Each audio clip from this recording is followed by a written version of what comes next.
What is a heart murmur and what causes it? Very often, children are detected to have heart murmurs either during a routine visit to the doctor or from school health programs.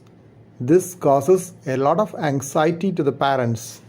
Normally, heart produces two heart sounds, namely first and second heart sounds. An audible vibration in between the heart sounds is called a heart murmur. They are generally of longer duration than heart sounds. Many murmurs are innocent murmurs due to enhanced flow across the valves producing turbulence.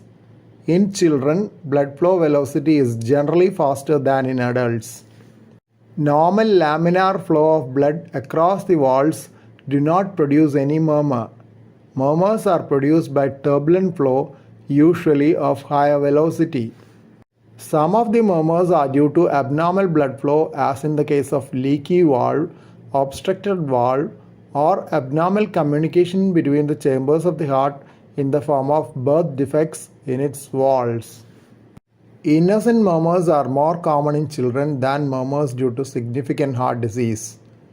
Though innocent murmurs and murmurs due to heart disease can be often differentiated by physical examination, an ultrasound study, echocardiogram is sometimes considered to rule out significant associated heart disease.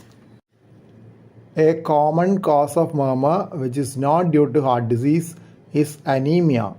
In anemia with associated low blood levels of hemoglobin, blood flow velocity is increased, causing turbulence and murmur. Increased function of thyroid gland can also increase the blood flow velocity and cause murmur.